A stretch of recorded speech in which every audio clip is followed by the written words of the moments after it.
គីបបជាប្រតអត់មានកម្លាំងអីណាអាញាធ្វើឲ្យរុះរើកម្លាំងបជាប្រតនេះអសិទ្ធបជាប្រតទេមកប្រៅចង់អស់មក40ទីតាំងមកប្រៅចង់អស់លីងសាពាក្យស្លោកគេថាយើងរួមគ្នាសម្អាតផ្ទះអានេះផ្ទះមុខផ្ទះរបស់យើងឲ្យបានស្អាតទាំងអស់នេះមានរបៀបរៀបរយតែអានេះវាស្អាតដីឡើងថ្លៃហើយនេះ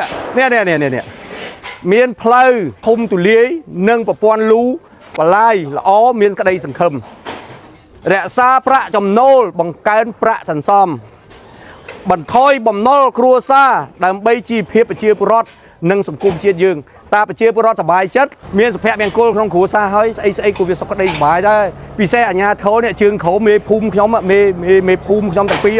យេនដឺបងស្រីនេះមេភូមិខ្ញុំពូសែនជ័យខ្ញុំស្រីហ្នឹងស្អាតហើយការងារល្អនេះដោយសារគាត់ជួយចលនាដើរប្រាប់ដើរបញ្យលម៉េចអាយនោះតាំងខាងនោះ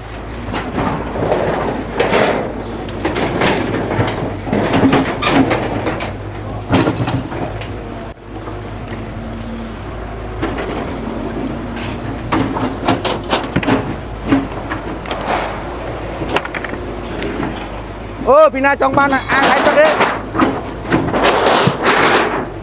អាងហែកទឹកអូអានេះជួរមិនលើកមើលអត់ទេស្រាលនេះមិនខាងមួយជួយលើក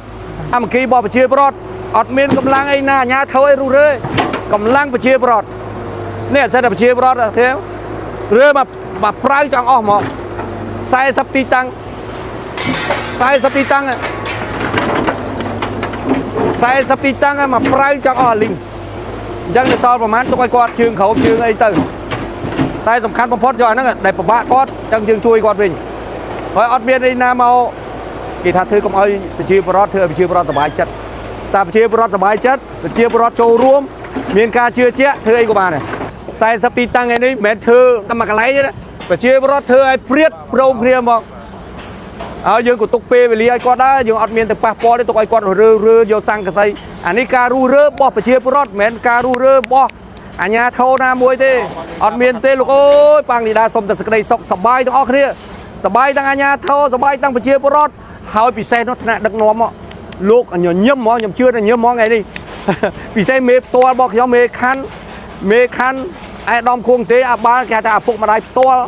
ហើយតាំងឧបនាយករដ្ឋមន្ត្រីមេសាយសំអាល់អភិសន្តិបណ្ឌិតសសខាលោកអញ្ញឹមថ្ងៃនេះខ្ញុំជឿថាអញ្ញឹមមិនអញ្ញឹមនឹងប្រជាពលរដ្ឋលោកចូលរួមបាទប្រជាពលរដ្ឋចូលរួមសប្បាយរីករាយទាំងអស់គ្នាយើងធ្វើដើម្បីប្រជាពលរដ្ឋដល់ប្រជាពលរដ្ឋលោកចូលរួមចង់អាម៉េចក៏ដោយក៏ត្រូវតែចូលរួមហើយជោគជ័យណាស់យើងមកដល់ស្មានហ្នឹងឲ្យតែប្រជាពលរដ្ឋសប្បាយចិត្តកាលណាប្រជាពលរដ្ឋសប្បាយចិត្តហើយអាសុភមង្គលក្នុងមានគ្រួសារកើតឡើងតែមានសុភមង្គលគ្រួសារកើតឡើងអំពើហិង្សាអត់មានទៀតសុខរីកចម្រើនទាំងអស់គ្នាបលាយក៏ទឹកហូរឥឡូវមានកន្លែងហាត់ប្រាណមានកន្លែងហាត់ប្រាណមានកន្លែងអីទាំងអស់ទៀតទៅរហូតណាទៀតលោកហើយរួចដីទីធ្លា500ម៉ែត្រហាត់ប្រាណព្រឹកឡើងមិនបាច់ចាំទៅដើរណាទេលេងកន្លែងហ្នឹងមករួចមានដើមឈើមានផ្កាមើលយ៉ាងនេះអត់ទេមើលផ្កាក្រហមល្ងាខែនេះផងបែកព្រៃ